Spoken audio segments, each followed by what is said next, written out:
तुम ही मेरी नैया,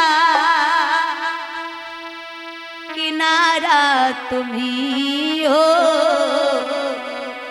मेरी जिंदगी का सहारा तुम ही हो।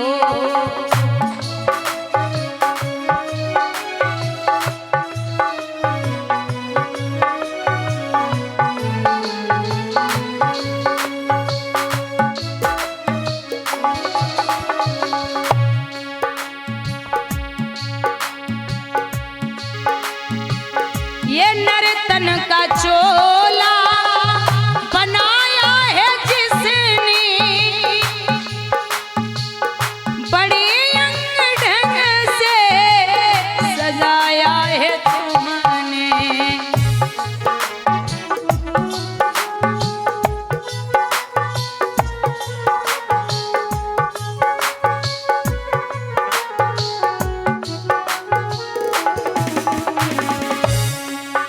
भैया तुम ही मेरी नजरें, नजारा तुम ही हो, मेरी जिंदगी का सहारा तुम ही हो।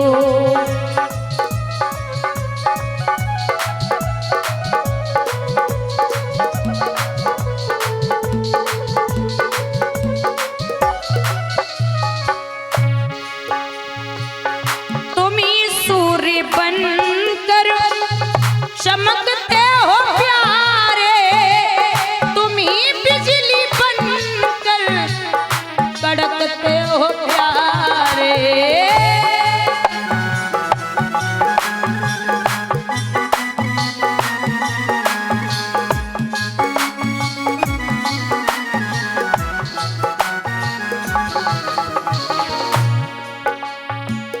तुम ही चांद तारे सितारा तुम ही हो, तुम ही चांद तारे सितारा तुम ही हो, मेरी जिंदगी का सहारा तुम ही हो।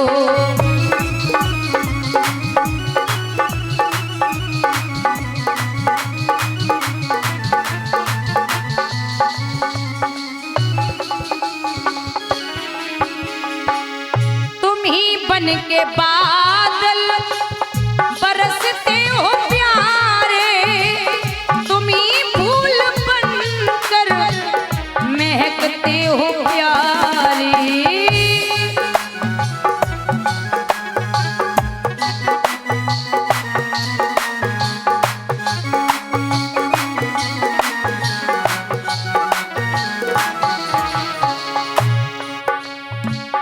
तुम ही सिंधु सागर, तुम ही सिंधु सागर की धारा तुम ही हो, मेरी जिंदगी का सहारा तुम ही हो।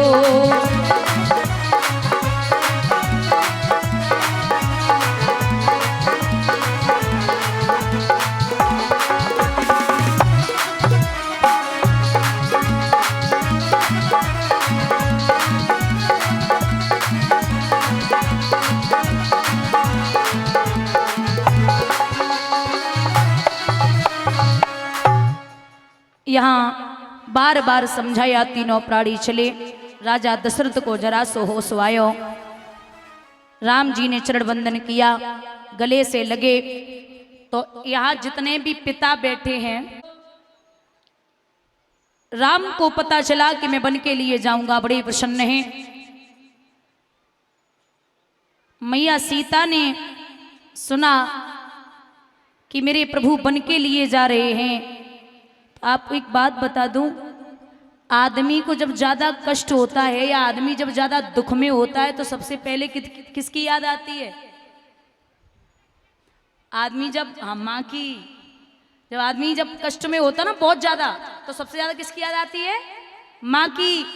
जैसे ही राम के लिए सुना मैया सीता ने कि हमारे प्रभु वन के लिए जा रहे हैं, तो महाराज जमीन पृथ्वी से मैया आई हैं, जमीन को करोद रही हैं, मानो कह रही हो कि मां आज मेरे प्रभु बन के लिए जा रहे हैं। मैया सीता ने कहा कि हमें लेके चलिए। बोले कि तुम यहीं रहो, तुम क्या करोगी जाके, तुम्हारा क्या काम। बोले नाथ जैसे कि बाग में कोयल न हो तो वो बाग अच्छा नहीं लगता, जैसे एक तलवार हो म्यान न हो उसके लिए तो वो तलवार अच्छी नहीं लगती, जैसे कि पत्नी पति के साथ न हो तो वो पत्नी अच्छी नहीं लगती, हमें लेके चलिए। मैया सीता को साथ में लिया। अब बारी आई है लखन की। तो राम जी बोले क्या हुआ भैया। लखन जी की आंखों में आंसू हैं, भैया मैं भी चलूंगा। राम बोले तुम क्या करोगे जाके, अरे यहीं रहो, यहीं रुको, माता पिता की सेवा करना तुम्हारा क्या काम है। तो लखन बोले कौन पिता। राम बोले पिता की सेवा करना। दादा राम कह रहे कि पिता की सेवा करना, तो आज लखन जवाब देते हैं कि कौन पिता और किसके पिता। पिता अरे हमारे राजा दशरथ हमारे और आपके पिता हैं। बोले तुम्हारे होंगे, हमारे नहीं। अरे अगर ये शरीर से आत्मा निकल जाए तो शरीर किसी काम का नहीं रहता। ऐसे ही भैया अगर आप बन के लिए चले गए तो ये लक्ष्मण यहां किसी काम का नहीं है। तापस भेष विशेष विशेष, शेष नाम के अवतार लक्ष्मण अगर बन के लिए न जाते तो वहां मेघनाथ को मारने वाला कोई नहीं था। मेघनाथ को वही मार सकता था जिसने 14 वर्षों तक पत्नी का मुख न देखा हो, जो सोया न हो। उदासी तापस भेष विशेष उदासी, जो राम की दासी बनी बैठी है, जो सीता है, वो भी जानी चाहिए। मुझे बांधनी नहीं आती,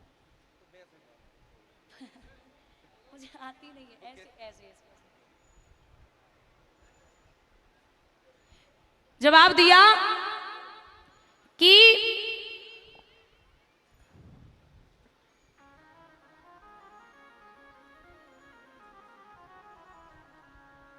मैं भी चलूंगा। लक्ष्मण बोले कि भैया मैं भी चलूंगा। राम बोले तुम यहीं रहो, पिता की सेवा करना। लखन बोले वो आपके पिता होंगे, मेरे नहीं। तुम्हारे पिता कौन है लखन। भूप शेष 10,000 एक ही 12।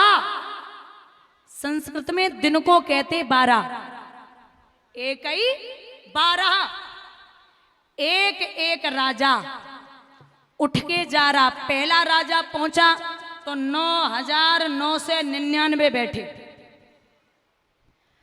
अब जब एक पहुंचो तो 9,999 कह रहे महाराज हम तोड़वे कोई आए। ए गणेश भगवान, ए शंकर जी, ए प्रभु, जैसे कैसे धनुष न टूट जाए वरना सीता हम ही नहीं है पावेंगे। अब भगवान को तो सबकी सुननी है। अब उठाए कि तो छोड़ो, हिलायू तक ना पाए रे। अब जो जा पे नाए टूटो वो वापस बैठे गो। अब दूसरों पहुंचो तो जा पे नाए टूटो वो कह रहे हो कि ए भगवान अगर हम पे नाए टूटो तो जा पे कैसे न टूट जाए। सब बैठे, कछु अभिमानी बैठे। अभिमानी, अभिमानी पता है किसको कहते हैं। जन काऊ की नाए मानी बोई होवे, जन काऊ की नाए मानी। और कुछ समझदार राजा बैठे। वे बोले भैया हम तो धनुष नहीं तोड़ेंगे। क्यों नहीं तोड़ोगे। बोले राजाओं को कहते भूमज। राजाओं को भूमज और कहते हैं भूमज। और मैया सीता कहां से आई है। भूमि से, भूमि से ही है। तो राजा बोले कि भूमज हमें कहते मैया भूमि से आई है तो मेरी बेटी के बराबर है, मैं बेटी से विवाह नहीं कर सकता, तो मैं धनुष नहीं तोड़ूंगा। आपस में बातें कर रहे।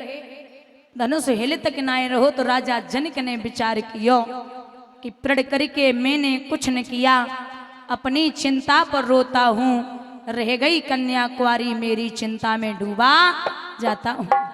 जितने नरेश बसाए यहाँ उन सभी की छवि धूल हुई, मैंने तो निश्चय जान लिया पृथ्वी वीरों से हीन हुई। अब पृथ्वी पर कोई वीर नहीं बचा। इतनी बात लखन ने सुनी। भाई जहां रघुवंशियों का बच्चा भी बैठा हो, आग बबूला हो गए लखन। जवाब देते हैं, हे राजा जनक। सीधे जनक, न जनक जी, न जनक महाराज, न श्री जनक। हे जनक, क्या बोले जा रहे हो? अरे बोलो तो जल को थल कर दूं, ऊपर से लाऊं तारों को, सुरमे की तरह पीस डालूं पृथ्वी जन और पहाड़ों को। अगर भैया की आज्ञा मिले तो मैं आसमान से तारे ले आऊं, धनुष बहुत छोटी चीज है। राम टकटकी लगाए के देख रहे, इतना गुस्सा ठीक नहीं है। अरे बोले जनक, इस तरीके से बात मत करना, हमारे भाई बैठे, अगर भाई की आज्ञा मिल जाए तो मैं सबको तहस नहस कर दूं। ये धनुष क्या है? राम जी बोले, जनक मत बोलो, जो होवे वाले ससुर हैं भैया, सम्मान कर लो। हाँ,